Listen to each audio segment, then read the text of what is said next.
Welcome back guys. ये disease free India series की third video है और आज की इस वीडियो में हम बात करने वाले हैं हाइपरटेंशन यानी कि हाई बीपी के बारे में।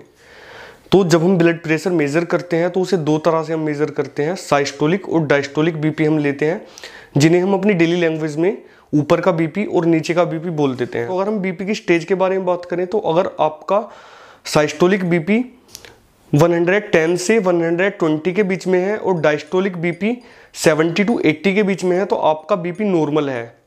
और अगर ऊपर वाला बीपी आपका 120 से 139 के बीच में जाता है और डायस्टोलिक बीपी यानी कि नीचे का बीपी 80 to 89 के बीच में आता है तो उसे हम प्री हाइपरटेंशन बोलते हैं, यानी कि आप हाइपरटेंशन हाई बीपी की स्टेज के पास आ रहे हैं और आपको चांसेस ज़्यादा हैं हाई बीपी होने के। इसके बाद आती है स्टेज 1। तो अगर आपका ऊपर वाला बीपी यानी कि साइस्टोलिक बीपी 140 की रेंज को 2 बार मिनिमम क्रॉस कर जाता है तो आप हाइपरटेंशन की स्टेज 1 में आएंगे। और इसके बाद अगर आपका बीपी 160 से भी ऊपर चला जाता है तो आप हाइपरटेंशन की स्टेज 2 में आएंगे। तो अगर प्रिकॉशंस की बात करें तो अगर आपको हाई बीपी है तो आपको कभी भी आइसोमेट्रिक एक्सरसाइजेज नहीं करनी चाहिए। आइसोमेट्रिक एक्सरसाइजेज वो एक्सरसाइज होती हैं जिनमें हम अपनी मसल्स को वर्कआउट करते हुए 10 सेकंड 20 सेकंड या फिर 1 मिनट तक होल्ड करते हैं। तो हमें होल्ड इसलिए नहीं करना चाहिए क्योंकि अगर हम होल्ड करेंगे तो कुछ टाइम के लिए हमारे कुछ पर्टिकुलर मसल्स में ब्लड जमा हो जाएगा और जैसे ही हम मसल को रिलैक्स करेंगे तो हो सकता है कि ब्लड फ्लो बढ़े, जिससे कि ब्लड प्रेशर बढ़ने के चांसेस ज़्यादा हैं।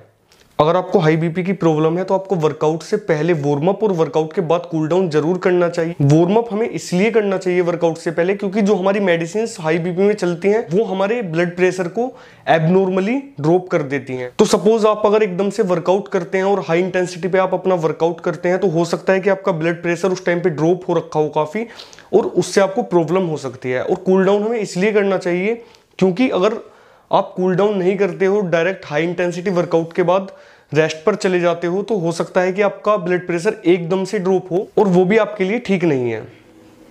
तो इसलिए हमें हमेशा वर्कआउट से पहले वार्म अप और वर्कआउट के बाद कूल डाउन जरूर करना चाहिए। कोशिश करें कि वर्कआउट से पहले और वर्कआउट के बाद अपना बीपी जरूर मेजर करें डेली। और अगर आपको वर्कआउट से पहले आपका बीपी बढ़ा हुआ आता है, ज़्यादा बढ़ा हुआ आता है, तो वर्कआउट को अवॉइड करने की कोशिश करें। और अगर आपको फील होता है कि आप वर्कआउट कर रहे हैं और आपको लगता है कि वर्कआउट करते हुए आपका बीपी अचानक से 10 mmHg तक कम होता है तो आपको अपना वर्कआउट वहीं पे स्टॉप कर देना चाहिए, रोक देना चाहिए। तो अगर बात करें एक्सरसाइज गाइडलाइंस की तो हमें एरोबिक मोड और रेजिस्टेंस ट्रेनिंग दोनों तरह का ही वर्कआउट अपने वीक में ऐड करना चाहिए।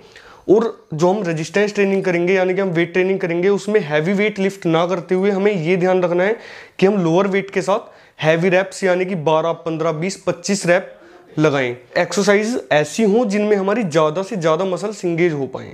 वीक में 3 से 5 दिन हमें वर्कआउट करना चाहिए जिसमें हमें मिनिमम 2 डेज रेजिस्टेंस ट्रेनिंग करनी चाहिए, जिसमें हम फ्री वेट्स का, मशीन्स का, बॉडी वेट का और इलास्टिक ट्यूब्स वगैरह का यूज़ कर सकते हैं। अगर हम बात करें ड्यूरेशन यानी टाइमिंग की तो हमें डेली मिनिमम 20 मिनट से और 60 मिनट तक अपना वर्कआउट करना चाहिए और हम अपने वर्कआउट की इंटेंसिटी को मीडियम से हाई तक लेकर जा सकते हैं।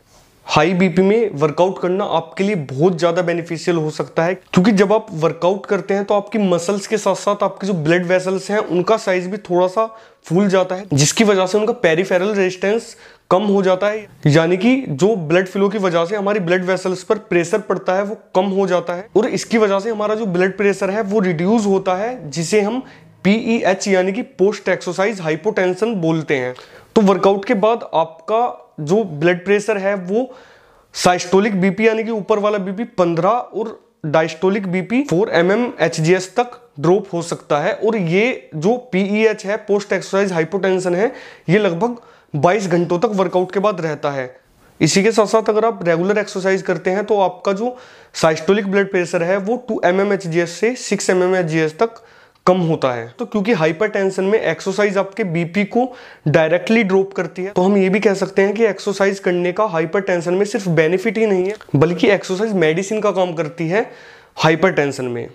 तो दोस्तों अगर आपका कोई भी डाउट अभी बचा हुआ है हाइपरटेंशन को लेकर तो आप मुझसे नीचे कमेंट कर पूछ सकते हैं। तो चलिए फिर मिलते हैं next Tuesday disease free India series की नेक्स्ट वीडियो के साथ। तब तक के लिए बाय।